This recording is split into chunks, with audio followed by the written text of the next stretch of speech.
playing like a man possessed. Rusty also took it one step further this week. And so much to talk about. It's not this Rugby Union Show. Welcome back.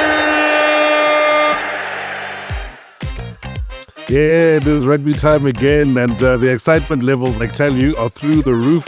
We've been talking about the upcoming test between the All Blacks and the Springboks, probably since the beginning of the year. This one and the one against France at the end of the year. This break has felt particularly long from a Springbok men's point of view, but the Springbok women have also been doing us proud at the Rugby World Cup.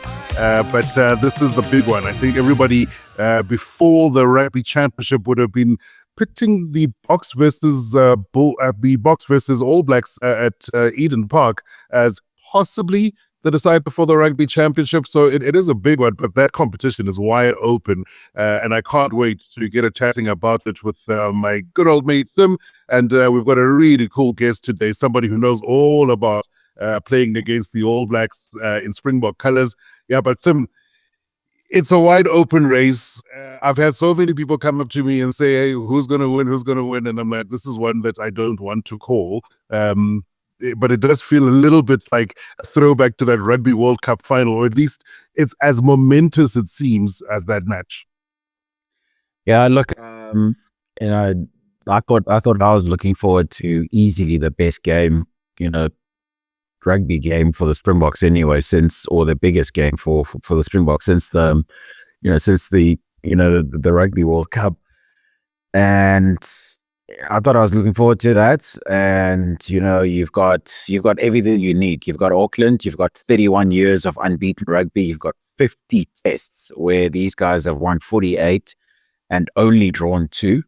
And you kind of you look at that and you get the team announced and you're sitting there and you're thinking, okay, the 2 teams have been announced. It's less than 48 hours to kick off. And then I see the comments at basically, who our guest is, because you're sitting there and you think, okay, it's going to be a pretty big game. There's a lot of anticipation, but we barely started the show.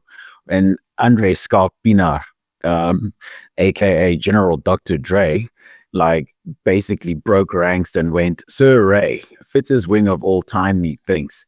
And obviously Sir Ray is none other than Ray Mordt, the former Springbok wing, who may or may not have scored a hat-trick at the very same ground, albeit in a losing cause at the time. Ray, a warm welcome to you, and we're gonna pick up Paula just now, but a warm welcome to you, and what an honor to have you. Yeah, thank you, Sim, and I'm sure we're going to pick up Kola now, but it's a great honor for me. I think I'm as excited as all of you are for this game this weekend. I think it's going to be a humdinger, and I think these next 2 games that South Africa's playing over there, looking at the team Rusty's picked, I think he's going to be asking his players for a lot of questions, because I think we're right in the middle of from now until the next World Cup. So, we all been a bit worried about South Africa's performance because we're not winning as easily as we have been, and we lost to Australia. But we've also got to realize, I really do believe the other teams are catching up on us. It's not that we're getting bad. I think that they're getting good. And I think this is something we all have to realize, and we've got to realize that this was always going to happen, because, the bomb squad was such a powerful thing and everyone's trying to do it. Yes. Do they have the players to do that? That's the next question. But there's no doubt about it. Australia have upped their game. And when I watched Australia play against the British Lions, I thought to myself, this is not such a good British Lions. But then when Australia came out and played so well against us, it put into context how good the British Lions were. And it's good for rugby. But we don't want to lose. The Springboks don't want to lose. I mean, they are very, very good. And I think Rusty's he's picked a side here, which we will discuss. And it's interesting. And this All Black side is also under a lot of pressure. I think you guys, especially you, some would have seen the press over there. It's basically been a national disaster for them losing this last game against Argentina. But there again, we mustn't forget Argentina are also a good side, and I mean they beat us last year once. So these teams, it's actually becoming very tight. It's got that feeling of that Six Nations now, and we've got the Four Nations playing, and I think it's a very good thing for rugby overall. Ray, Yeah, before we Sim go, said it the last time we were on, that we certainly seem to have underestimated the Australians. Sorry about that, guys. I'm fighting the technical gremlins, but looks like I'm back now. Certainly underestimated the Australians. The Australians, well, didn't underestimate the British and Irish Lions. The All Blacks maybe underestimated the Argentines as well, and as a result, wide open race. yeah, look, I mean, I look forward to it. You know what? We've had the rugby championship since 2012, I think we have, and in all of that time, if we're being brutally honest, it's never been an out-and-out competitive tournament. It's been dominated by New Zealand winning it, and winning it usually by winning 5 of their 6 games or all 6 at times. And then whichever other team has taken it off them has actually also been dominant as well. If I take you back to us last year. So it's quite nice to have this balance. You've had, these 2 head-to-heads, between the 4 teams, and everyone's just won one game and lost one. It will be interesting. I won't lie. I think it's probably going to happen again with this round over the next 2 weekends. And if that is indeed the case, we finally have a tournament worthy of, being called a tournament, simply because for once, it's actually competitive. I actually think the one team that's going to win it is the one team that wins 2 of those head-to-heads, between, whoever sort of like got the other team. So it'll be interesting to see exactly how it goes. And more importantly, I guess for the Springboks and the All Blacks, the most important thing is to make sure that you try and win in Auckland, because then you can talk about, winning, the double header. But until then, all results are possible. Yeah, the spectre of Auckland. Ray, before we talk about this coming weekend, I'd love to talk about your experience of that, because it was a pretty historic time. The Flower Bomb Test tour is, I find, more famous in New Zealand than it is in South Africa. Not that South Africans weren't well aware of what was going down, but every time I've been to New Zealand, somebody, somewhere, in passing, in a pub, has mentioned it. How much of that sticks in your memory bank, just to how momentous an occasion it was, not just the rugby, but off the field as well, all of the politics that was playing out at the time? Yeah, a very good question, Kola. We were young. I was 22, 23, and we went on that tour not knowing anything about politics. And, the real ultimate then was to play the All Blacks. Today, it's a little bit different. British Lions is probably because we play the All Blacks so much. We play them every year. And I think, we just went over there, and we were we were met by protesters from the word go, and so it was a Mordt tour, but we just wanted to play rugby. We didn't mind where we had to stay, what we had to do, even though the conditions were not the same to the build up of the game. But what we did experience is that New Zealand, it was a split country, because even families split up. Half the families would support the tour, half of them didn't want us there because of our situation. So we were right in the middle, or should I say, not right in the middle, but we were right on the situation where we were in apartheid and things were not good in our country. Hence, we all feel now as players that we were part of that progress, because things have to move on. And it was a tour that was marred, but it was in another way a tour that, as a rugby player, and all I understood, I loved it. I loved every bit of that tour, even though it was difficult conditions. When I look back to it, probably shouldn't have happened, that tour. When I look back now, and you're more mature and you understand the situation of our country, but at the time, all I wanted to do is put that green and gold jersey on and play against the All Blacks, no matter where it was. And New Zealand is a beautiful country, beautiful people. We were treated very, very well, even though we had a police force that traveled with us around the country because of the continuous protesters wherever we went. And as you know, in all the main cities, in Christchurch, Wellington, and Auckland, we couldn't stay in any of the main hotels, so we actually basically stayed under the stadiums where we played. So we basically ran from our bedsides out onto the field and played. Very different, but that's what happened. But yeah, it's a great country, great people, most humble people you'll meet. But when they get onto the rugby field, beware, they change. They're a different animal.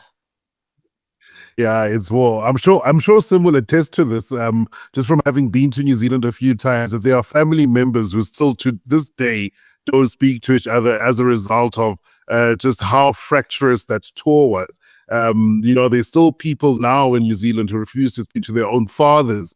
Is just how much of an impact that series had on New Zealand life, on New Zealand politics. And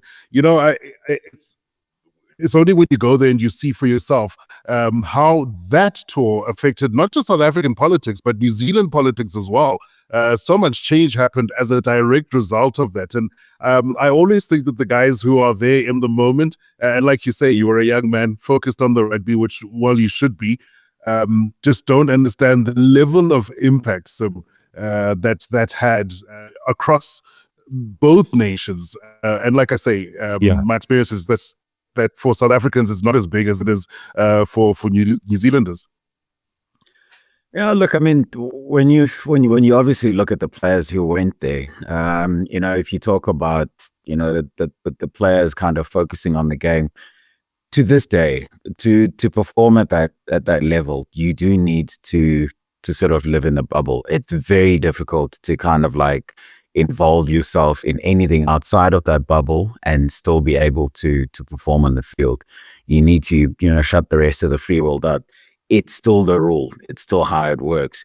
But anyway, just looking back, obviously, I think that the reason it affected the New Zealanders so much was that I think the New Zealanders had always fancied themselves as being liberal politically, and what that tour showed them is that maybe there were elements of their own that weren't as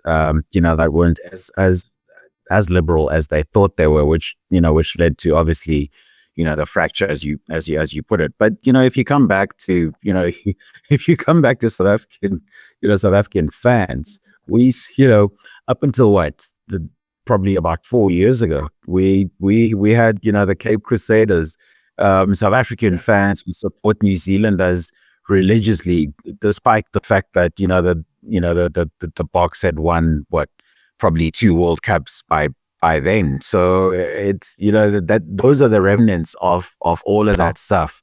It's almost like two sides of the same coin, Yeah, thanks for the comments. Continue, Ray. Continue. No, I agree with him. The thing is, the way we look at it, as players then, it's like, these things happened. It was a protest tour, and I know it cost New Zealand government, I think it was $11 million, which is a lot of money, and they're not the richest, country around. I think the rand was stronger than the New Zealand dollar then.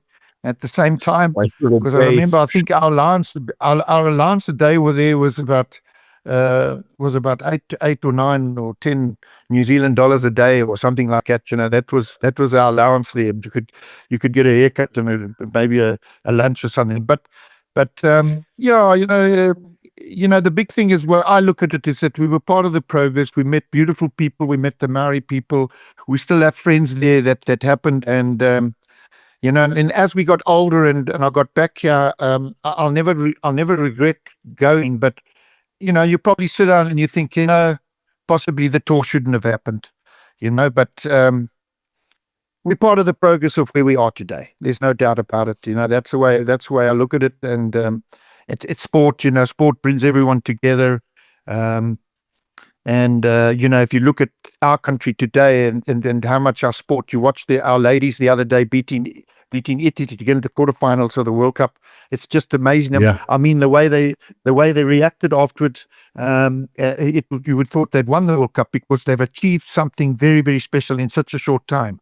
And I've been watching the ladies play. It's brought a big interest to me in watching them, because I tell you what, there's some good players there.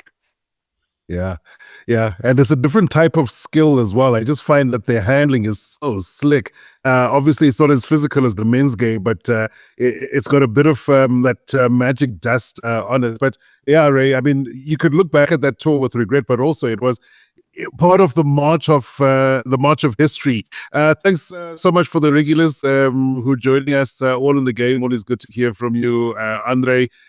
And guys, I must tell you, Andre, Siya, I've known since school, but this guy is not just a great rugby fan, he was a hell of a rugby player as well. Don't laugh, him. He was the captain of St. Albans' first 15, man. This guy, I don't know if it was for 2 seasons or what. But yeah, he says, what are we going to do all day tomorrow, lads? We're going to braai, Trey. We're going to braai the entire day. But he also says something which I found interesting.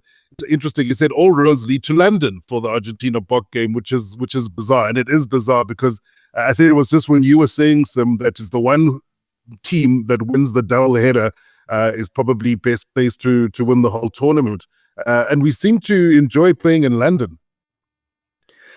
Yeah, that's because, I mean, there's so many expatriates there, or South African expatriates there, that, if you take that game to London, it becomes by default a South African game. You think back to the World Cup warm up game against the All Blacks in 2023.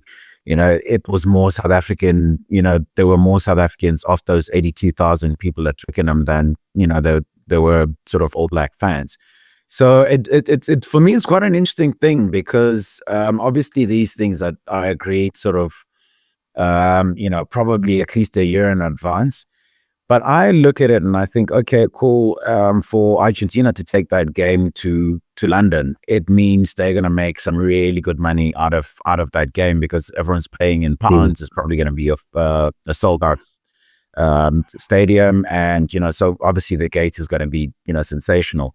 But I imagine the South Africans will want a biggest part of that gate because they'll probably have the fans there.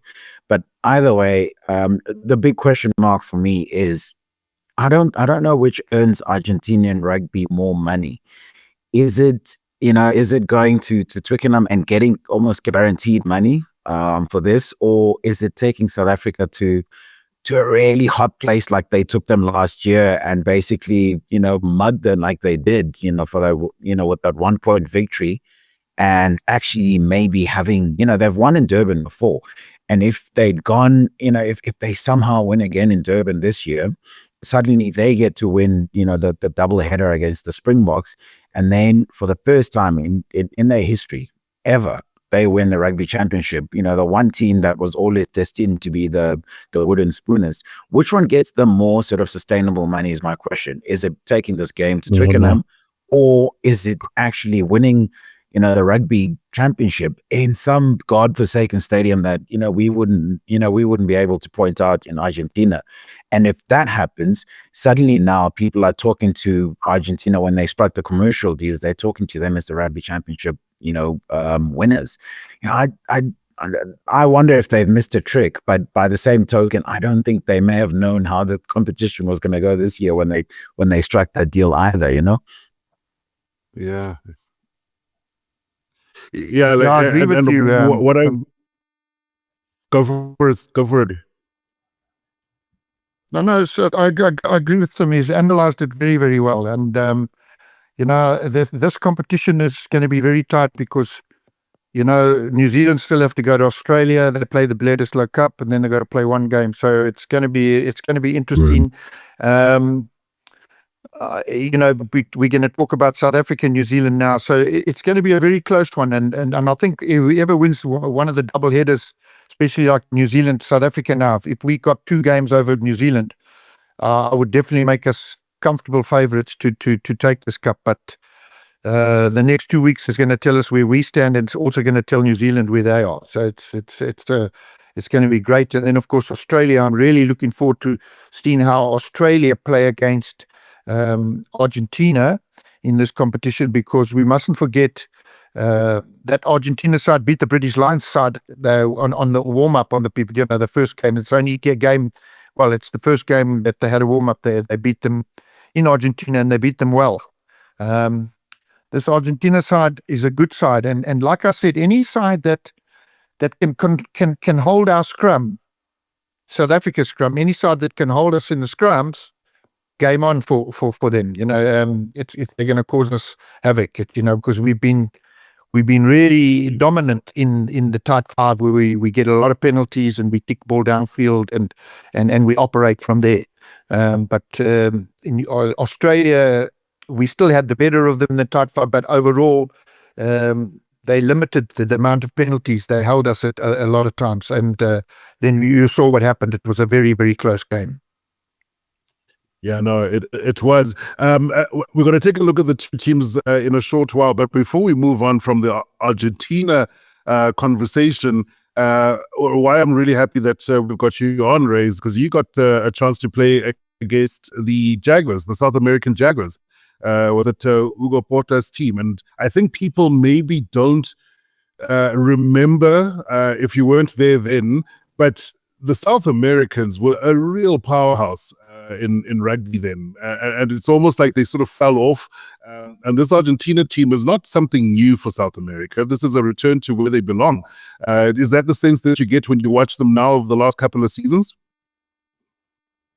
100%, Connor. These Argentinos, they love their rugby. And you can go back when I started playing. I think my first test, it was in 1980. We played against Hugo Porta's team, and they were always very close.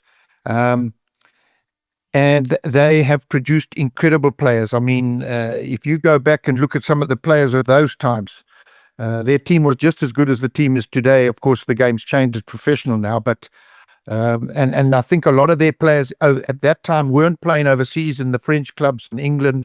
Now they're doing that. They got all that experience. They're very they travel, and they're a top side now. They've got some great players, great footballers, and we beat them at Loftus the one year. That was in the 80s.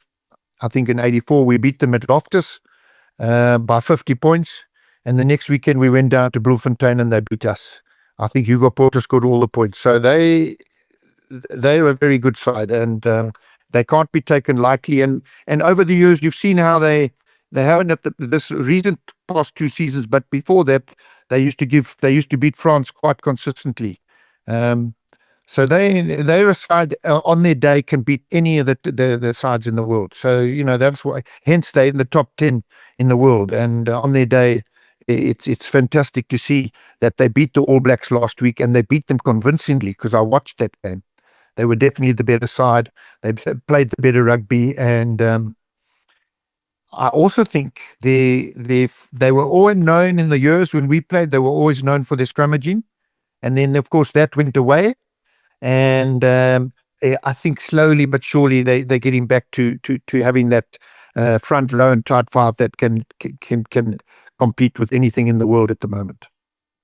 Yeah, but flair, man. One in the game saying, dare I say Argentina or the Americas, he says, should be part of the rotation on the British and Irish Lions tour. Would love a World Cup in Argentina. They should be the 2035 World Cup. Yeah, we should have also hosted the last one as well, but we won't go there. Sore memories. I think it's time to get into those matches, because there are some incredible matchups coming up this weekend. And also, I just wondered, you were talking about the strength of the scrum of anyone who takes on the Springboks. If the All Blacks this coming weekend don't maybe have the better bench or the better quote bomb squad when you look at the tight five, it's going to be massive tussles. But I want to see if Paul's got that Springbok squad up, can put that Springbok squad up for us so we can take a look at some of those selections. And let's go from forward to the back. Thomas du Toit certainly, I think, has risen in his stocks. He was rested for the last match. No surprise, I think, at 4, Ruan Nortje has played very well. He gets about. Maybe it was a toss-up as to who would start.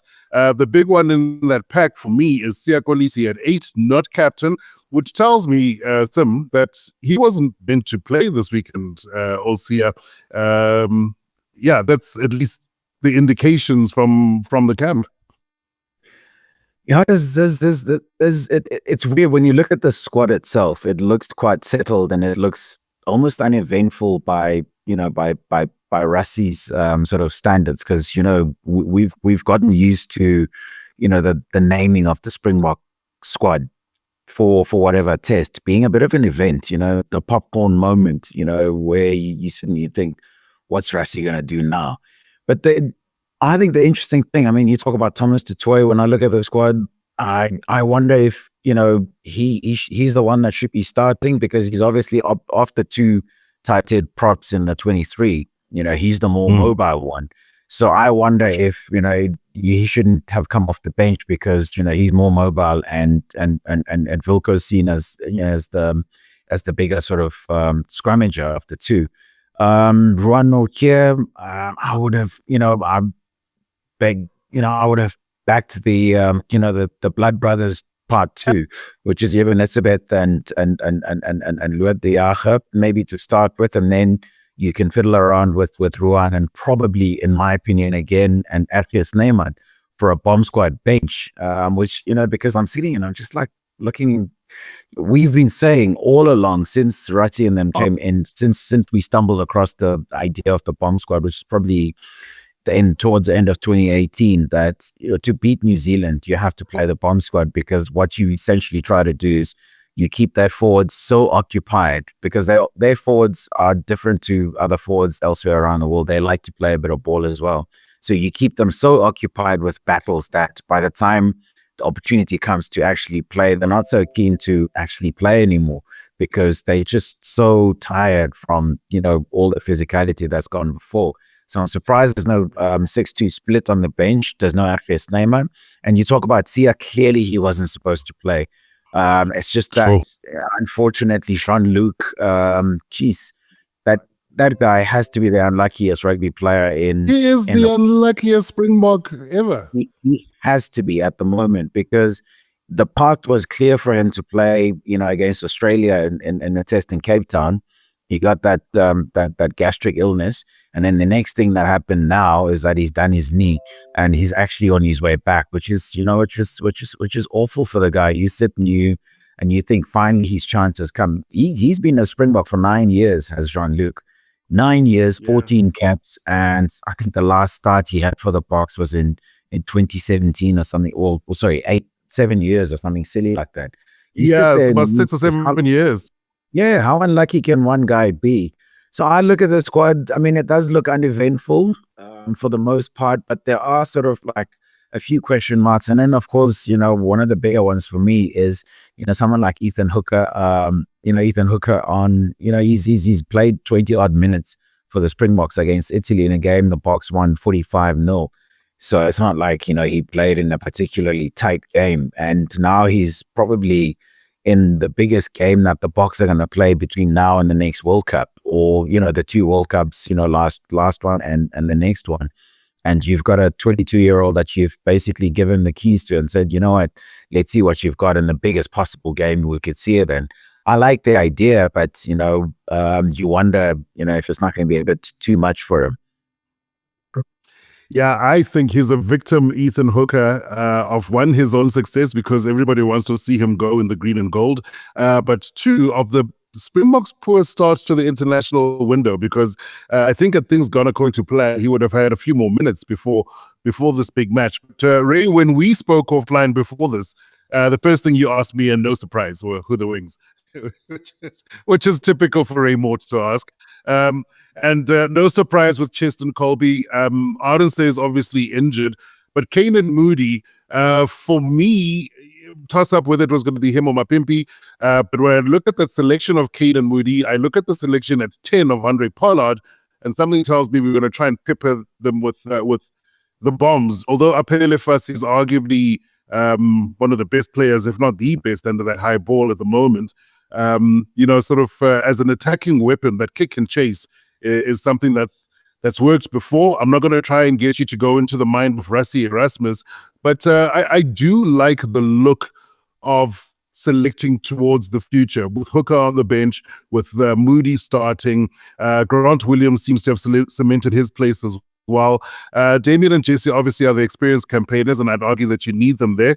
But I look at the kicking options we've got there, and it looks like we're going to be kicking on them a bit, not exclusively, but it should factor.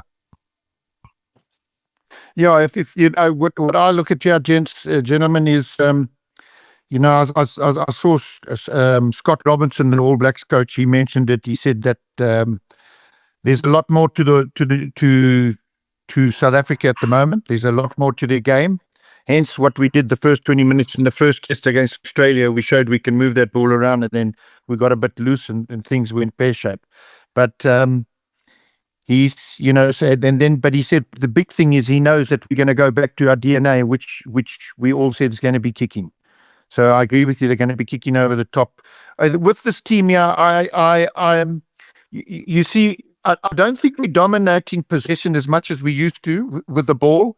We used to get a lot of ball and we used to dominate the possession as much as the ball. And that's why I think he's brought in a guy like Ruan Lockyer. I mean, Ruan Lockyer is he's a workhorse. He reminds me of a young Mordt.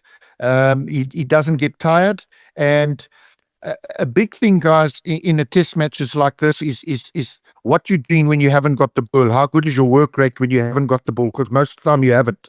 How many tackles are you making? How many rucks are you hitting? Your cross defense? Are you getting in a position in the right area? Are you, these are going to be, so, this is what's going to happen. So you're going to need guys that are very much a working team, a team that really worked hard for each other. Thomas Tutoy, I've always liked him. He's a good player, but I agree. I think some mentioned, I'm not sure he's the very best scrummer. So possibly, he could have come off the bench.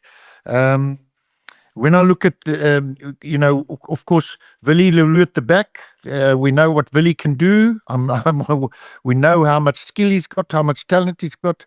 I said to the guys, during the week, this is my own view. I said, you know what? One of the best guys on the high ball and best players in the world at the moment is Cheslin Colby, and he used to be a fullback. I would have maybe put him at fullback. It's just my view, and he kicks the beautiful ball, he punts and everything, and he can come from nowhere, and he's so elusive, and possibly brought Mapimpi and Hooker in. I probably would have put Mapimpi ahead of Moodley at the moment, just because of the experience. I mean, if you're going to play, you got some old guys here like Delander and these guys in the midfield. That's what I probably would have done. But overall, this is a very good team. It's a solid team. The guys know each other. The way I look at Siya's at playing number 8, and I think it's good that he's not the captain, because it'll give him. I think Russi's possibly said to him, Siya, you don't think of anything. I want you to play. It's so important. I just need every bit of energy out there. I want you to go into that field. You're not captain the side. I want to see you play. There's a lot of players here I think Russi will be looking at. Because we're right in the middle, as I said, of the next World Cup. And there's a lot of players there here are in their 30s. And Russi will be looking at them very hard over these next 2 games to see, can they get me another 2 years down the line? Because it's quite a tight situation. So, and of course, Jesse's captain, he's a fitness fanatic. Damien Delander, he never has a bad game. And I'm so happy, gentlemen, that for once and for all, that I don't mind saying it, but Pollard must be been picked. I know he's been usually coming off the bench, but I think it's important for us to recognize, in this position now. I'm very glad that he's playing, because with his experience, he has been steering the ship very well for South Africa. So the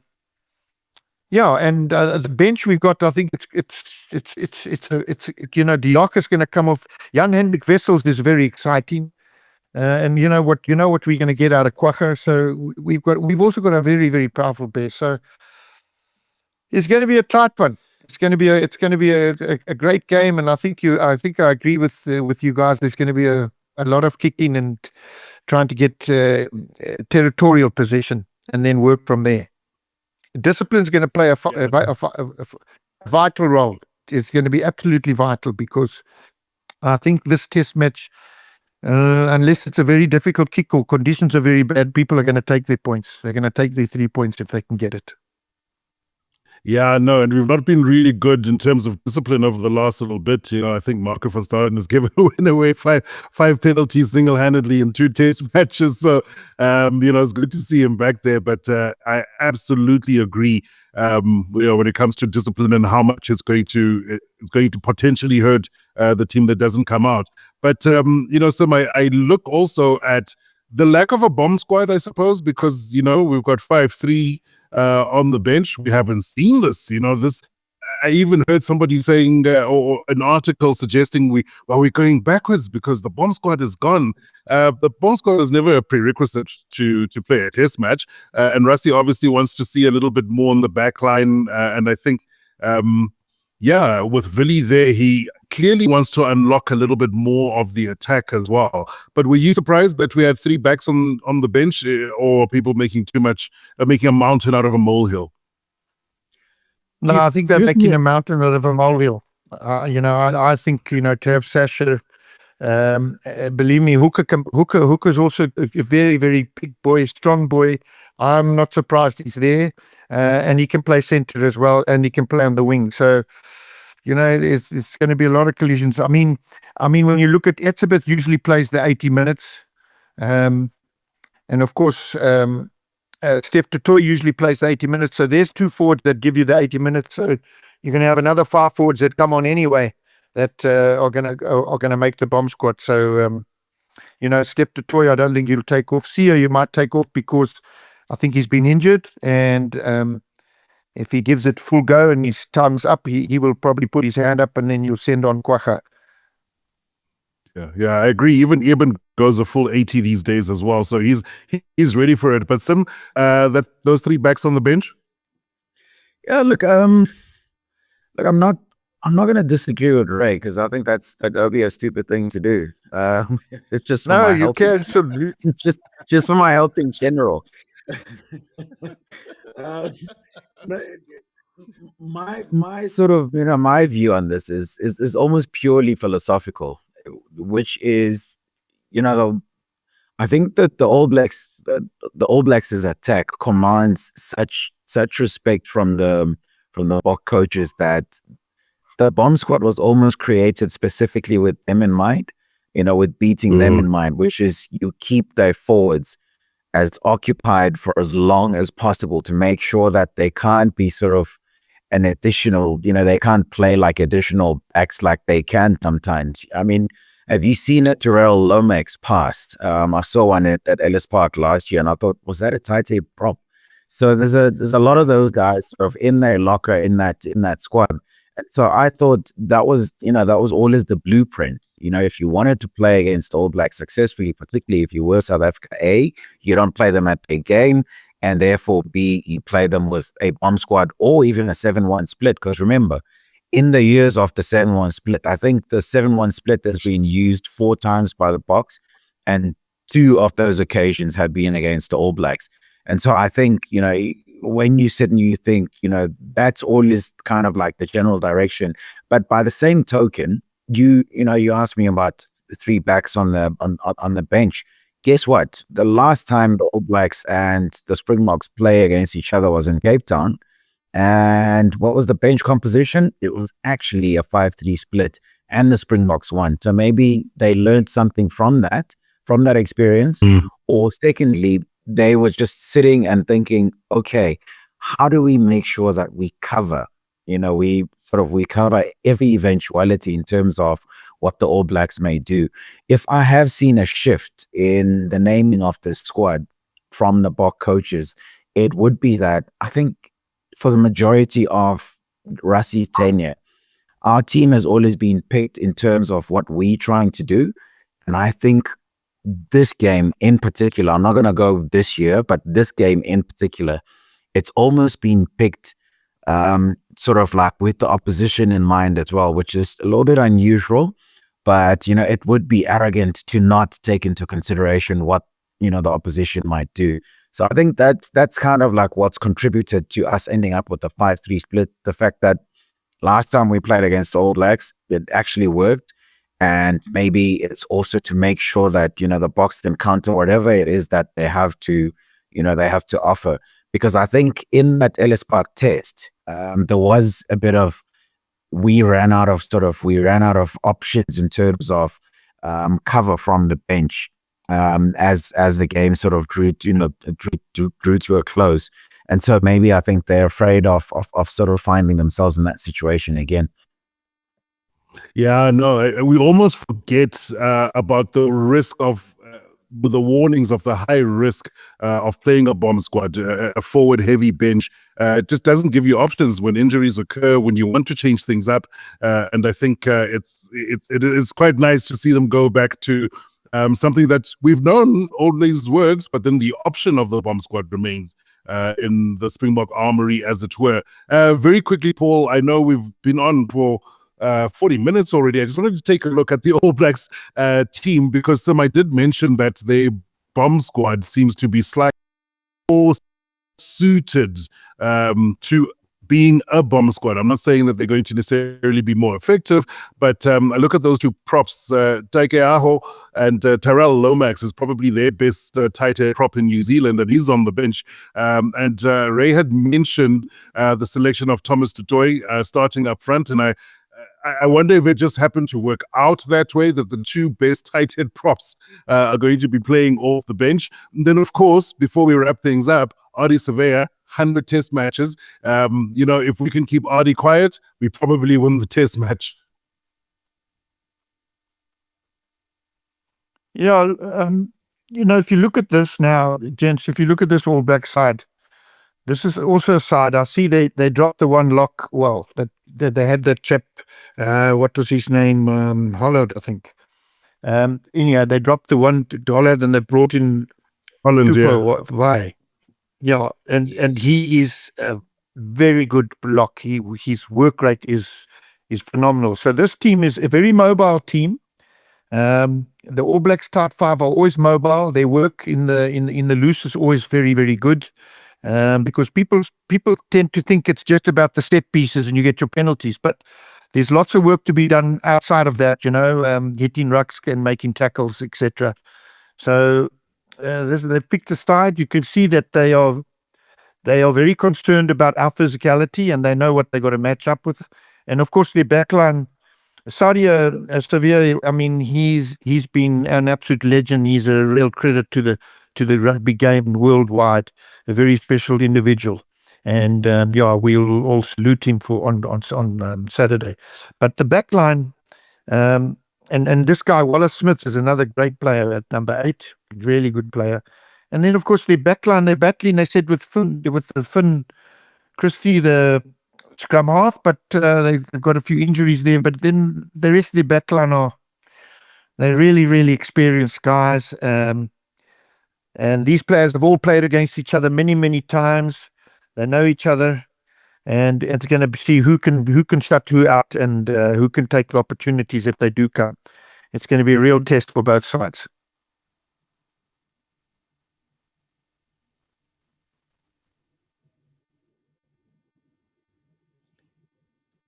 Did we lose X again? I think we must have. Anyway, no, Ray, you didn't lose me. You didn't lose me.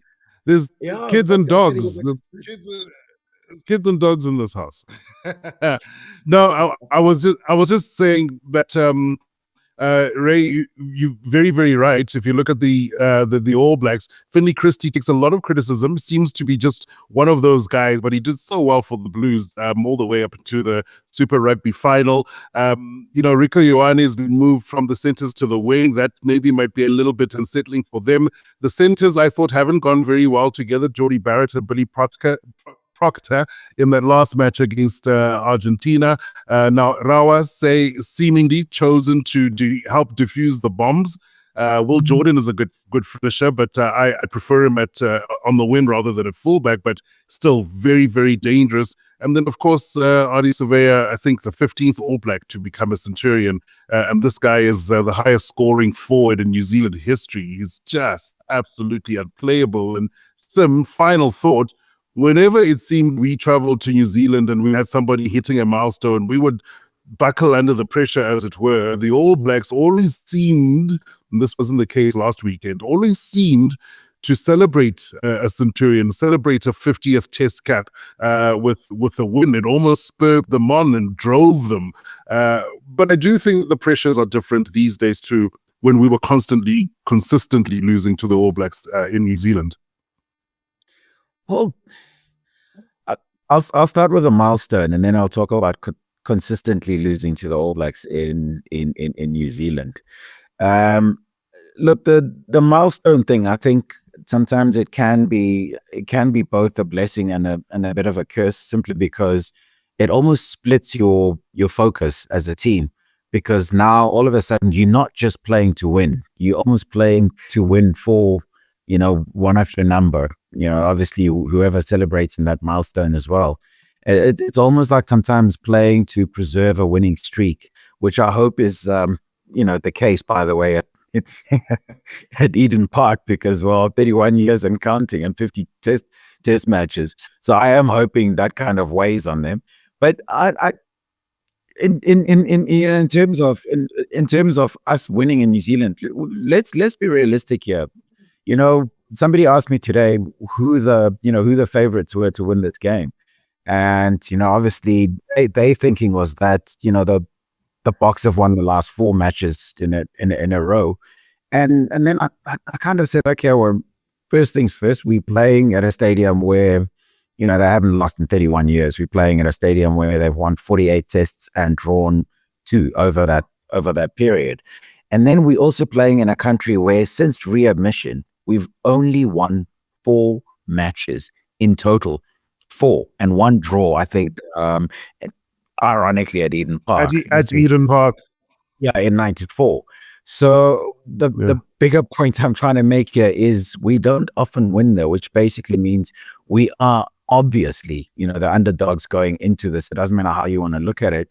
I mean, I would bring Ray into this and say to him, Ray knows better than any of us. Ray scored a hat-trick in that stadium and still somehow emerged on the wrong side of the result. 25-22, I think the final score was, which for me is insane. Anytime you score a hat-trick, you expect to win this thing. Actually, if I would ask a question, it would be, Ray, what makes it so difficult to play in that stadium and maybe by extension that country? Yeah, look, the thing is, like I said, them losing to Argentina, it's the first time in the history that they lost to Argentina in Argentina. And it was like a national disaster in New Zealand, as you would have seen if you looked at their press. So they're under a lot of pressure. New Zealand is very difficult to play there. It's like coming to South Africa. It's exactly, when you come to South Africa, we can have a mediocre team. But in South Africa, you do not beat South Africa very easily. If you do, you've achieved something very good, very high. And it's exactly the same in New Zealand. In New Zealand, you go there and believe me, you're going to be met with a serious game. And that's why Russie's been over there 2 weeks, or going to be 2 weeks by the time the weekend comes.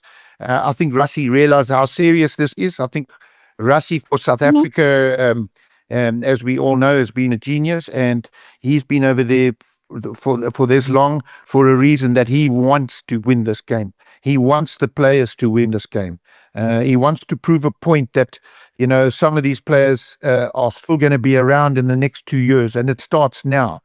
So this is going to be a very, very interesting next 2 weeks. If we can come out of this tour, my personal view, with a 1-1, 1 victory, 1 loss, I'll be very, very pleased.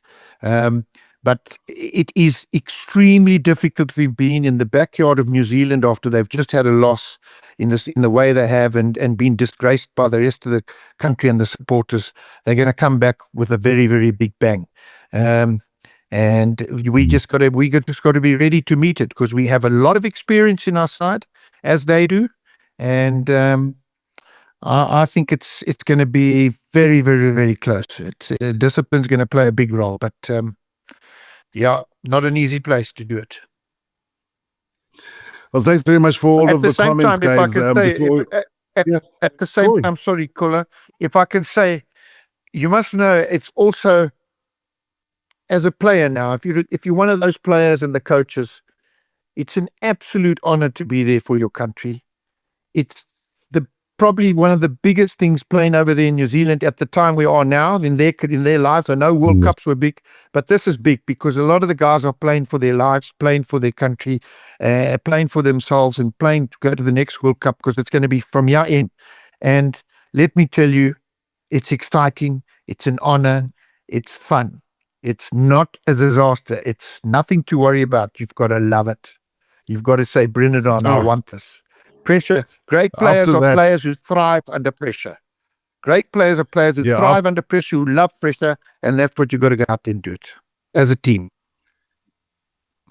After that little bit, Ray, I'm going to start my braai at about 7 o'clock, and I will be right rolling ready by the time kickoff comes. We're going to wrap up with a couple of comments, guys, and thank you so much for them. Andre with he's saying ready for Cheslin to shine. He's a big game kind of guy, and if you look at that selection, there are a couple of big name players there. Also saying a notable example, and this is talking about the Bombs and the success of the high ball against New Zealand. Notable example came in their recent fixture against Argentina, he says, where the Pumas reportedly achieved a remarkable 50% success rate with their contestable kicks, while the All Blacks managed 12.5. Dre has been absolute statistically because we spoke about the fact that the Kiwis seem to come to the party whenever a Centurion is celebrated, but that's right, Cody Taylor celebrated his 100 against Argentina, and they went on to lose it, so well noted there. And another one saying South Africa haven't won there in 88 years. Donnie Craven played number 9 in that game with Philip now captain at 8. He's not that old, guys. I know, Andre. He's not that old. It's just like I mean that comment is like literally like saying, you know, even Donnie Craven was still in shorts back then. I literally was in shorts. That's how long ago. And then on the game, thanks very much for that. For saying, asking, will Argentina win at least one of their games versus Australia? Let me go down the line because this is what you guys are used to. Okay, Sim says yes. Ray, do you think Argentina will get one over the Aussies? At least one? I agree with Sim. Definitely. Yeah, no, Definitely. me too. I think they should. No, they should. And after all of this chat, I'd laugh if we turn around after this tour and say, oh, clearly Rassie was targeting the Wellington test and Eden Park had nothing to do with it.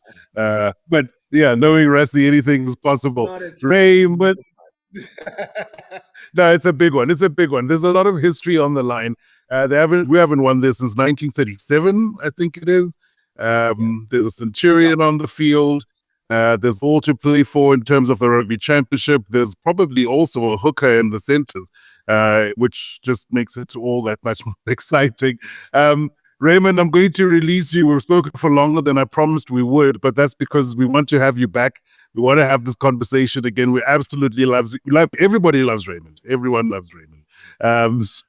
So Ray, thank you so much, man, for joining us. It's such a pleasure to catch up with you. Thank you so much. It's been an honor for me, and I appreciate it. Thank you very much, gentlemen. Really looking forward to it. We will. We absolutely will.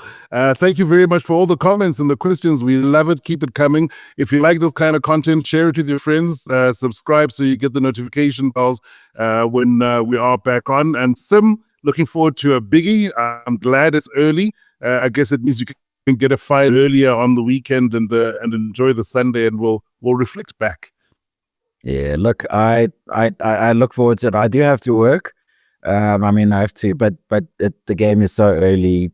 I'll be able to go out and have a drink like normal people at about 3 o'clock or whatever it is on Saturday. So I look forward to that. Nice. Thank you very much, everyone. And we'll catch you again on the flip side, hopefully after a Springbok win in Eden Park. That is going to be a tough one and too close to call. I mean, it feels like the biggest match that we've been in since the World Cup final against the Kiwis. Maybe. Thanks, Tim. Thanks, guys. Cheers. Hey guys, if you like what you see and you want to support the show, we want you to be part of That Rugby Union Show family. Then just hit the like button, subscribe to the show, tell your friends, make sure you join us every time we're on. Slap that bell. There are new episodes every week. Don't miss it.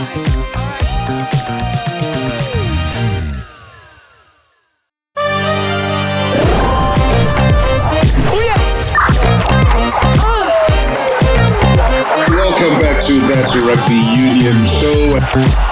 Well, what a week it's been. He's playing like a man possessed. And so much to talk about. It's not this Rugby Union Show. It's That Rugby Union Show.